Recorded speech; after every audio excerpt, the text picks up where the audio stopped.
Assalamu alaikum wa rahmatullahi wa barakatuh. Të nderuar televizionistë, ja kur I takuam sërish në ciklin e emisioneve shpjegimi I 40 haditheve të Imam Newawiut. Me hoxhën e nderuar Imamin Ahmed Kalaj, mirë se erdha hoxhë nderuar. Mirë se gjetëm. Hoxhë nderuar, se do flasim për hadith madhështor dhe të bukur, është hadithi I halalit dhe I haramit. Mas ju të përmeni tekstin, inshallah vazhdojmë me shpjegimet e tij.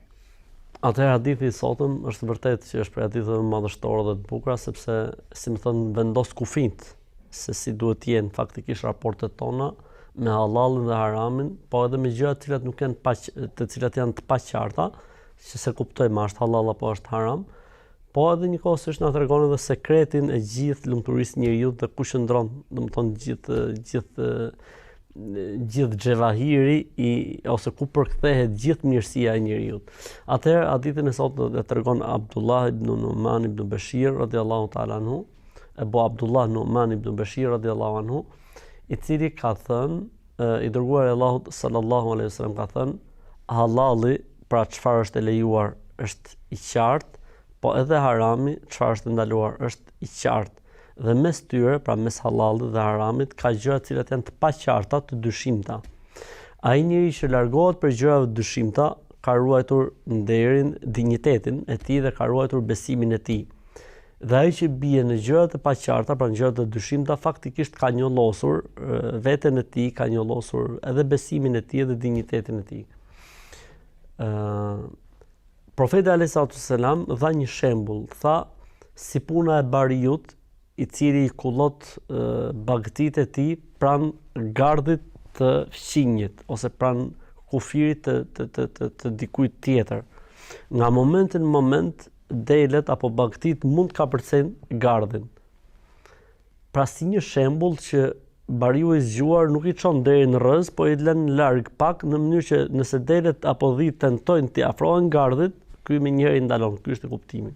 Pastaj tha, çdo mbret ka vendosur kufijt e tij që s'mund t'i tejkalojë askush.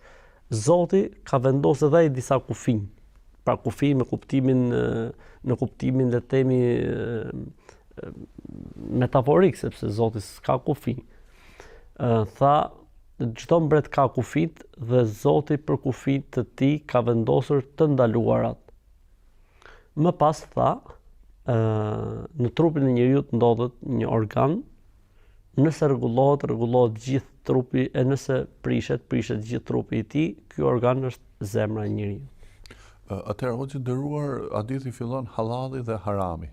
Si përcaktohet halali dhe harami?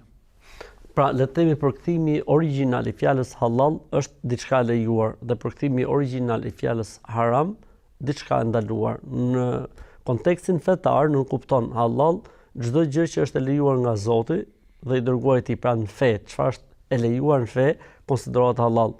Pra, nëse njeriu e vepron, nuk ka mëkat për të, dhe nëse e bën me qëllim të mirë, merr shpërblim për të. Ndërsa haram do thotë ndaluar, ndërsa në kuptimin ose në kontekstin fetar terminologjik, çdo gjë që është ndaluar sipas fesë. Që do të thotë, nëse njeriu e vepron, ndëshkohet për shkak ose meriton le të themi ndëshkim për shkak të veprimit të saj. Pra diçka e ndaluar që nëse njeriu e vepron meriton ndëshkim. Zoti edhe mund ta falë, ama ai meriton faktikisht ndëshkimin e Zotit nëse e vepron. Pra në këtë kuptim, domethënë burimi I ligjit dhe informacioni mbi se çfarë është e lejuar apo e ndaluar në kontekstin islam dhe të religionit ton është nga Zoti dhe I dërguari I tij sallallahu alajhi wasallam. Pra halali është çfarë ka bërë Zoti halal dhe haram është çfarë ka bërë Zoti haram. Edhe nëse ligjet, edhe nëse kohët ndryshojnë, edhe nëse absolutisht, domethënë ne si musliman e kemi të mbyllur kapitullin se çfarë është e lejuar dhe çfarë është e ndaluar. Domethënë ne nuk mund të kemi burim tjetër për të marrë gjykimin mbi diçka se është e lejuar apo e ndaluar vetëm se nga Islami, vetëm se nga besimi. Hoxhë nderuar, ke ajeti Kurani që thot Allahu ato I konsiderua akhbarat e tyre, pra ato murgjit e krishterë dhe priftërit hebrej, si zota përveç Allahut. Sahabi e pyet profetin alayhis salam dhe I thotë, o dërgumi I Zotit, ne nuk I kemi adhuruar, pra klerikët. Por profeti alayhis salam I thotë, a nuk ka lejuar të ndaluarën dhe u ndaluan të lejuar? Kjo tregon që halali dhe harami nuk mund të përcaktoj njerëzit në legjislacionin islam, është vetëm i Zotit. Po, halali dhe harami, po, është diçka që caktohet nga Zoti dhe dërguari i tij sallallahu alajhi wasallam, dhe në momentin që dikush prej njerëzve del nga ajo që thot Zoti me çdo lloj arsyetimi dhe atë që është e ndaluar bën të lejuar, apo atë që është e lejuar bën të ndaluar, ky njeri domethënë është bërë sikur me qenë, si më thon, rival i Zotit, sepse kjo e drejtë është e Zotit. Inil hukmu illa lillah, i takon Zotit kjo punë. Dhe në momentin që dikush tjetër përveç le të themi Zotit bën një veprim të tillë, shihet, a bie ndesh me atë që thot Zoti? Nëse bie ndesh me atë që thot Zoti, fjala e tij nuk duhet merret në konsiderat, edhe nëse është ai hoxh, edhe nëse është çfarëdo qoftë ai në gradën e tij, le të themi teologjike apo shkencore kështu me radhë. Kështu që pyetja që i bëri sahabiu ishte shumë e thjeshtë. Tha pejgamberi i Zotit, nuk e kemi adhuruar, pra nuk i kemi konsideruar zota. Tha pejgamberi sallallahu alajhi wasallam, a nuk jeni ju ata që kur ato u bëshin halalin haram ju bindshit, dhe kur a bëshin haramin halalin haram ju bindshit? Tha po. Atë kjo tilke ibadetum iyahum. Në këtë formë i keni adhuruar. Pra në momentin që ti e sheh një person i cili sjell një ligj tjetër në raport me halal dhe haramin, ndryshe nga që ka thënë Zoti, dhe ti e di se çfarë ka thënë Zoti për këtë temë, apo i dërguari i tij sallallahu alajhi wasallam, dhe ndjek X-in apo Y-in për njerëzve, kjo gjë ose ky akt i yti është një akt adhurimi ndaj tij. Në fakt, hoxhë, ekziston sot për shembull në klerik të ndryshëm, të cilët lejojnë mishin e derrit, lejojnë alkoolin. Do të thonë qofshin ato prej sekteve muslimane ose krishtere, domethënë, por ekziston. Është pikërisht domethënë ky fakt që Zoti ka ndaluar këtyre klerikëve, qofshin ato dhe musliman, që të bëjnë të lejuar diçka të ndaluar.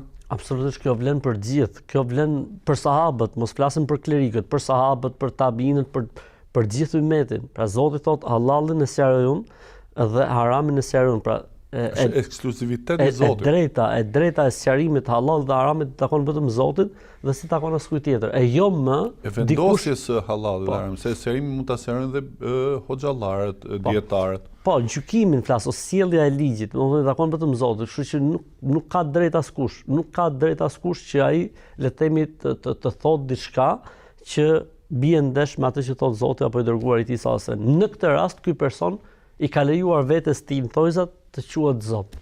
Po, i ka lejuar vetes tij të quhet Zot, për këtë arsye në eksklusivitetin e Zotit.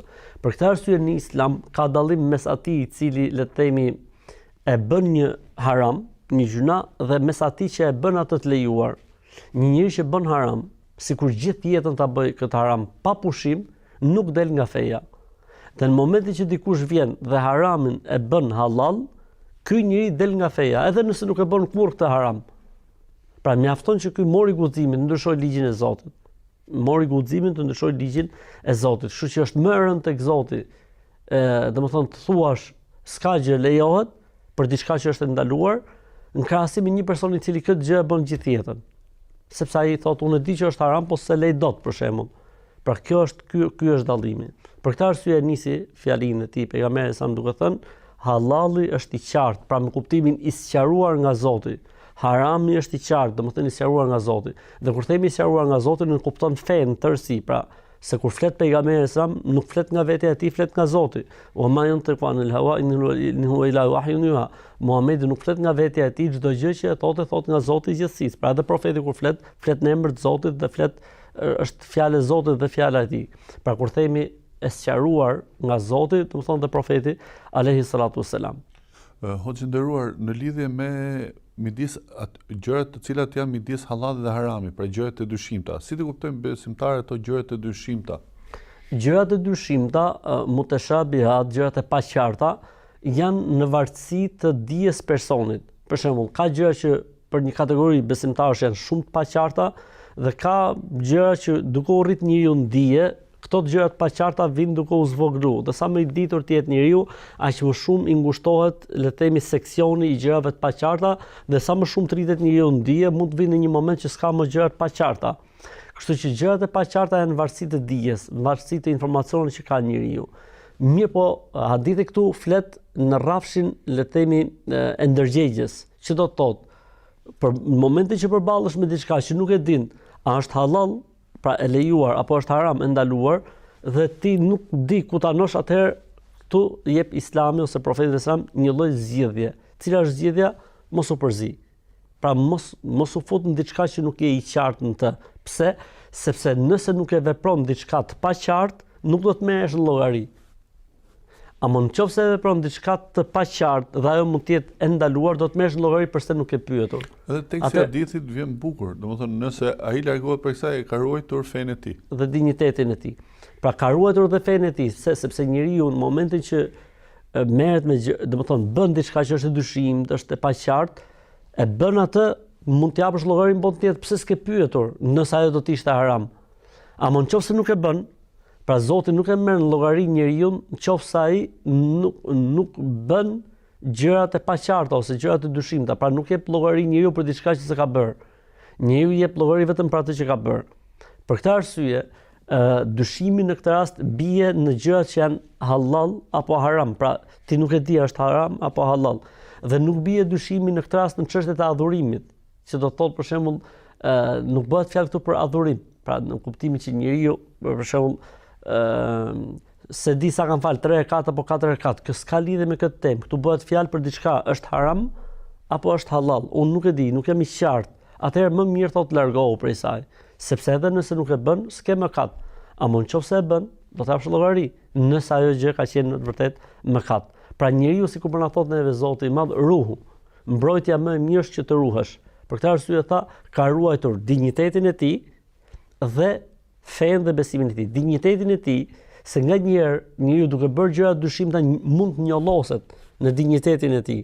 Ndërkohë që mund të rrinte larg asaj gjëje dhe spreket fare. Pra nuk e prek askush, sepse s'ka ku të kapet me të, sepse ky ka qenë larg asaj që është e paqartë dhe e dyshimt.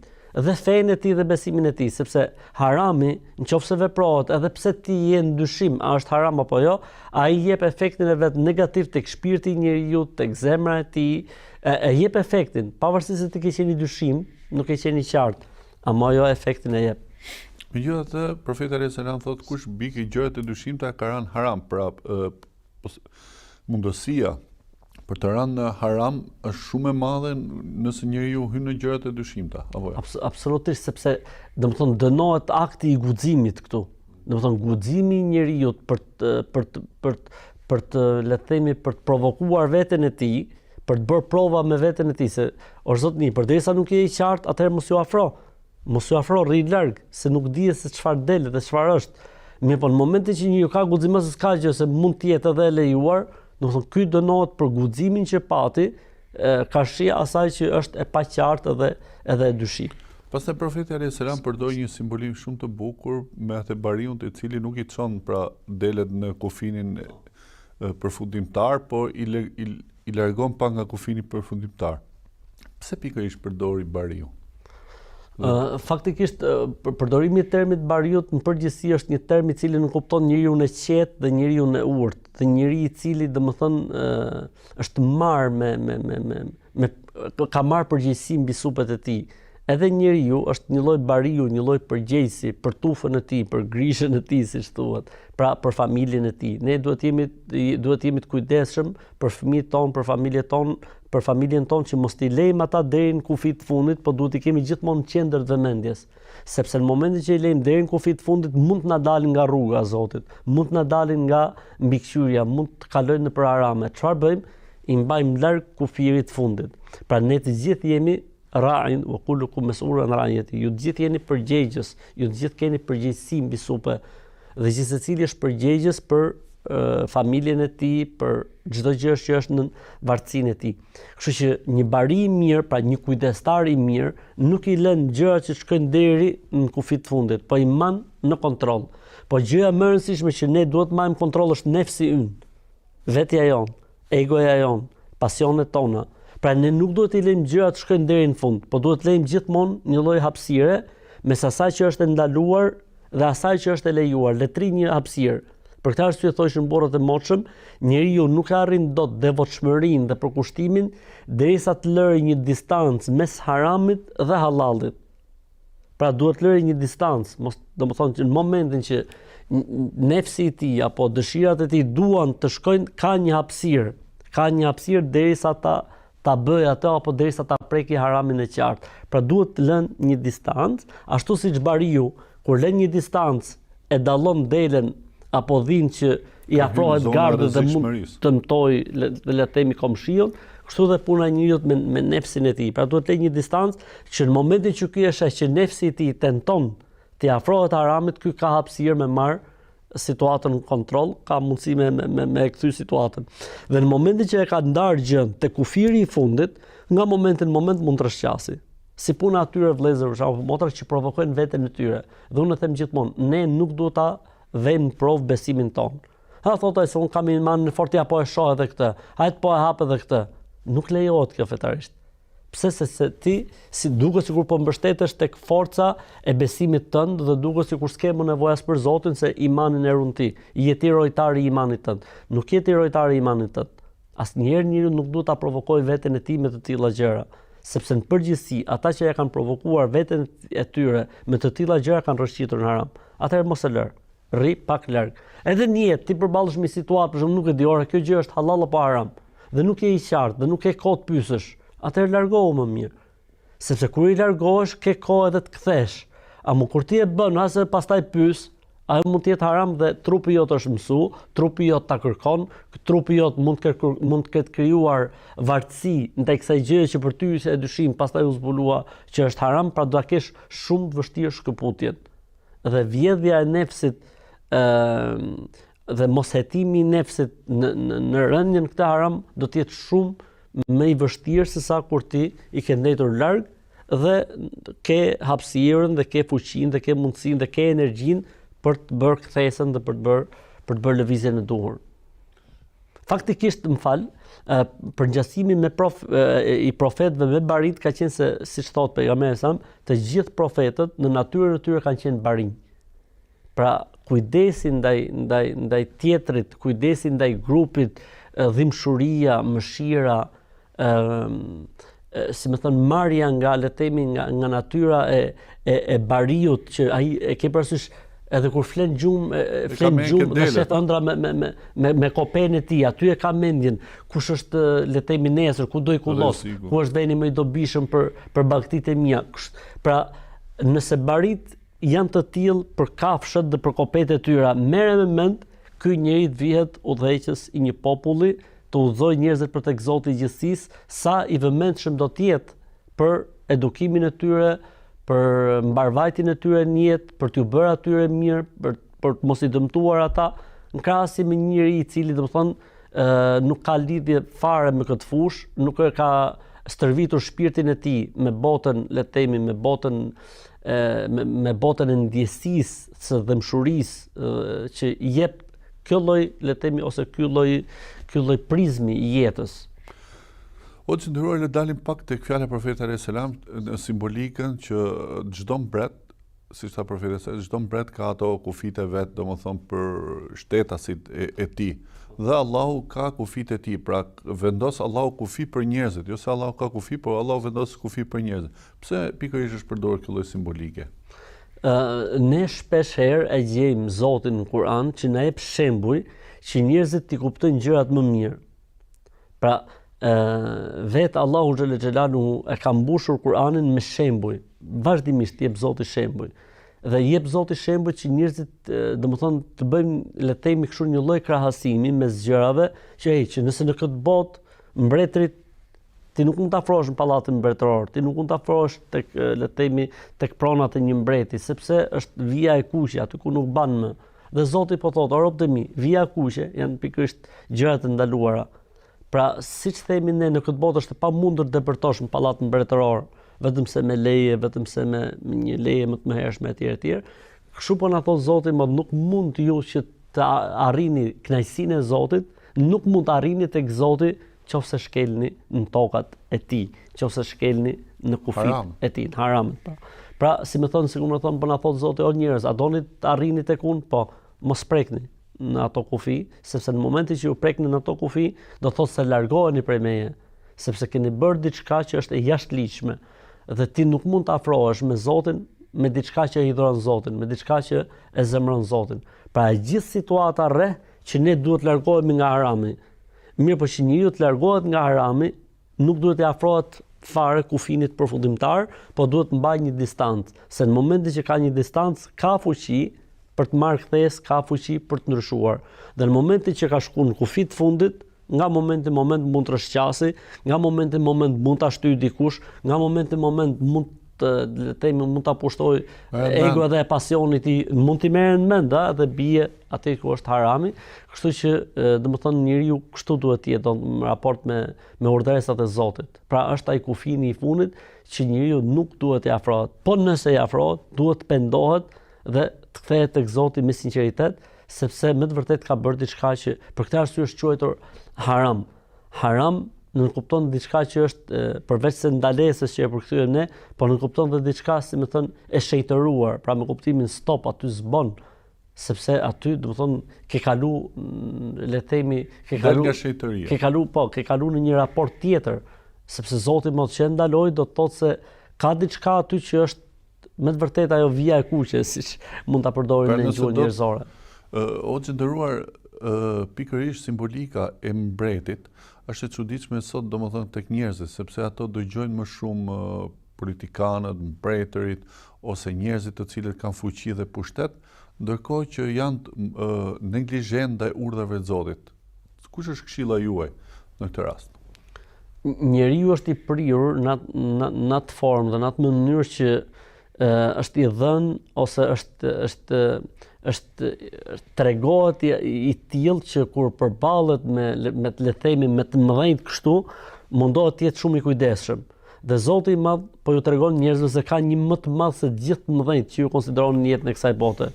Është një më madhështor se sa madhërimi që ju konsideroni në jetën e kësaj bote, është Zoti i gjithësisë, ai i cili ka dhënë jetën, ai i cili jep vdekjen, ai i cili ka dhënë mundësinë për të jetuar në këtë botë, ai i cili na ka bërë të mundshme jetën në këtë botë, ai është mbi çdo mbret, ai është mbi gjithçka. Prandaj nëse ju tregoni kujdes, le të themi ndaj kufive të kësaj bote që kanë vënë mbretërit në këtë botë apo udhëheqësit në këtë botë dhe distancat që ata kanë vendosur, kujdes se me Zotin e gjithësisë është raport krejt më ndryshe, sepse fundi fundit këta të kësaj bote nuk ta kanë dorë jetën, nuk ta kanë dorë vdekjen, nuk ta kanë dorë oksigjenin, nuk ta kanë dorë tokën, nuk ta kanë dorë diellin, pra thjesht mund të kufizojnë disa gjëra që kanë bërë me liritë e kësaj bote.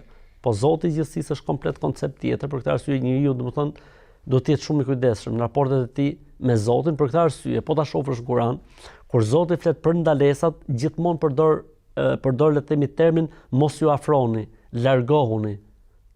Rrallë gjejmë në ndalesat në Kur'an thotë mos e bëni, në përgjithësi thotë mos ju afroni, në përgjithësi thotë largojuni kësaj gjëje, ose thotë mos ju afroni kësaj gjëje, nuk tha mos e bëni. Pra domethënë ti jo vetëm që s'duhet ta bësh, po s'duhet të bësh as kaqet, as rrugët, as ti sillesh aty drejti, sepse po u soll aty drejti, nga moment mund të biesh në të. Allah të shpëlbeft. Të nderuar teleshikues, shkëputemi për pak minuta dhe i takojmë sërish në pjesën e dytë të emisionit tonë.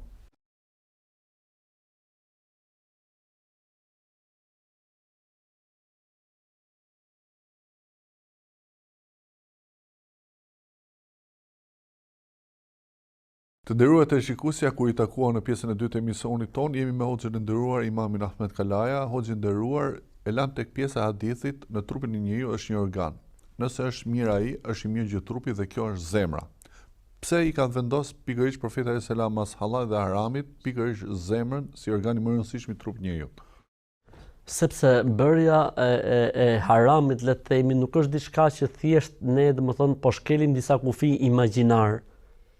Pra thjesht profeti alayhis salam po na tregon se çështja e haramit nuk është thjesht një çështje kuptimore apo metaforike apo abstrakte. Çështja e haramit në Islam është diçka që ndikon drejt për drejt tek jeta e njeriu, tek suksesi i tij, tek duat e tij, tek adhurimet e tij, tek lutjet e tij dhe kudo. Po efektin më të madh që jep bërja e një harami në Islam është zemra e njeriu, që do të thotë harami vret dal nga dal ndërgjegjjen e njeriu. Pra njeriu duke bërë harame, vjen një moment që nuk ndjen më gjë për asgjë. Ftohet nga gjithçka dhe domethënë i bëhet çdo gjë e natyrshme.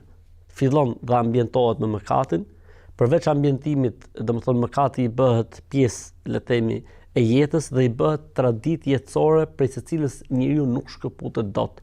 Atëherë, pejgamberi alayhis salatu wasalam deshi pikërisht që të na ruaj nga kjo gjë, që do të thotë konsiderimi i haramit si diçka që nuk ka efekt në jetën tonë. Jo, profeti thotë ka efekt dhe ka efekt pikërisht me zemrën. Për këtë arsye përmendi zemrën. Pra nuk e përmendi këtu zemrën si një organ, le të themi, me kuptimin e drejtimit absolut. Jo, ky organi që është më i rëndësishëm në jetën e njeriu. Nuk është vetëm mish, është ka dhe ndjenja, ka absolutisht, frikë, ka dashurinë, është diçka që ndikohet. Pra, nëse ne do të kemi një mbret shumë fuqishëm, po rreth e përqarë këtij janë le të themi obortar apo këshilltar apo ministër apo një qeveri e dobët, mbreti nuk ka më fuqi. Kështu që duhet që edhe njerëzit që janë pranë tij, edhe mbështetësit e tij, edhe le të themi qeveria e tij, obortarët e tij, duhet të jenë ministrat e tij, duhet të jenë njerëz potent, që ky të ketë forcë, të ketë fuqi dhe fjala e tij të zej vend dhe pushteti i tij të jetë me të vërtetë e njëjta gjë edhe me zemrën.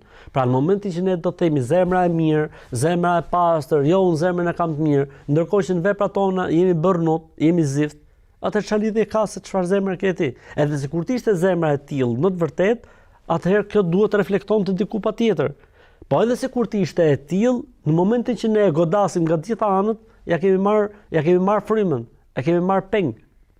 Pra mund të jetë mbreti shumë i fortë, shumë i fuqishëm, në momentin që merret peng nga armiqt, ka më vlera, ai kthehet në rob dhe në sklav. Kështu edhe zemra e njeriu. Ajo mund të jetë shumë e pastër në origjinë, mund të jetë shumë e mirë në origjinë, po në momentin që s'le haram pa bër, s'le gjuna pa bër, nuk i përgjigjet Zotit në urdhrat e tij, kjo zemër kalon peng. E kujt? E egos, e kujt? E shejtanit, e kujt? E dynjas, e kujt? E pasionit. Dhe e sheh njeriu që han dhe pin dhe flet si njeri, po faktikisht në shpirt dhe në zemër është krejtësisht i transformuar. Për këtë arsye nuk ka kufi ngopja e tij, për këtë arsye nuk njeh, nuk njeh normalitet, si më thën, dëshira e tij për të shtrirë famë, për shtrirë pushtet, habitesh, si mund të jetë ky njeri. Po është pra, sepse ky njeri është marr peng nga djalli i mallkuar, është marr peng nga dynjaja, është marr peng nga pasionet, është marr peng nga egoja, është marr peng nga nepsi, nga veset. Kështu që ky njeri transformohet. Islami, që njeriu mos transformohet, thotë kujdes zemrën, po si ta ruaj zemrën? Zemra ruhet duke e ruajtur atë në vepra të mira dhe duke e ruajtur zemrën nga haramet. Sepse në momentin që ne bëjmë harame, si tha profeti alayhis salam, kur njeriu ta bën diçka të ndaluar, një pikë zezë vendoset në zemrën e tij. Por nëse këto të ndaluara shtohen, nxjihet zemra komplet, pra transformohet njeriu. E kundërta, nëse njeriu bën një të mirë, një pikë e bardhë vendoset në zemrën e tij. Dhe sa më shumë të mira të bëjë njeriu, aq më shumë zbardhet dhe ndriçohet dhe bëhet me nur zemra e tij. Po nëse njeriu ka bërë të këqija dhe është nxirr zemra si bëhet, thotë nëse pendohet dhe i kërkon falje Zotit, pastrohet. Nëse pendohet dhe i kërkon falje Zotit, pra pendimi dhe kërkimi falje është, si më thon, arma e pastrimit, metodika më e mirë e pastrimit. Po kjo nuk do të thotë kaq, sepse ti mund ta kesh një end pastër, po nuk e mbush atë me diçka, nuk përfiton dot prej saj. Atëherë si mbushet ena? Me vepra të mira. Si e mbajmë pastër? Duke e ruajtur nga harami. Po nëse bëjmë ne diçka, ta pastrojmë shpejt. Si ta pastrojmë? Nëpërmjet istikfarit dhe nëpërmjet tobes. Pra, profeti alayhis salam po na tregon neve se koncepti i zemrës nuk është thjesht ky organi që pompon gjakun. Koncepti i zemrës është shumë i gjerë në Islam. Koncepti shpirtëror. Bravo, është koncepti i shpirtit, koncepti i të menduarit, koncepti i ndërgjegjes, pra janë gjëra të ndërlidhura njëra me tjetrën, por që në përgjithësi shprehet pikërisht me këtë titull ose me këtë emër, zemër. Pra kur themi ne për një person e ka zemrën e mirë, pra ne kuptojmë se është njeri i mirë, është një njeri që ka ndërgjegje, është një njeri në këtë moment. Po nuk kemi për qëllim që ka zemrën e mirë me kuptimin ka zemrën e smundja apo jo. Po zemra mund të jetë tamam. Ka kuptimin e ndjenjave, shpresë, mbështetje, frikë, dashuria për Zotin, sinqeritetin. Pra janë ato punët e zemrës që a ka zemra punë o që nderuar dhe cilat janë punët e zemrës? Po, ka diçka që quhen amalul kulub, që është sinqeriteti, dashuria, mbështetja në Zot, siguria, që është le të themi normalisht besimi është i pari, po themi përveç besimit, me fjalë, është mbështetje, frika prej Zotit, shpresa në Zot, dashuria për Allahun. Pra ka edhe si më thon zemra ato punët e veta që quhen punët e zemrës. Për këtë arsye ne themi punët në Islam janë 3: punët e zemrës, punët e gjuhës dhe punët e gjymtyrës. Pra edhe zemra ka ato ndjeshmëritë e veta, se mënyrën se si njeriu e zhvillon atë brendësinë e tij.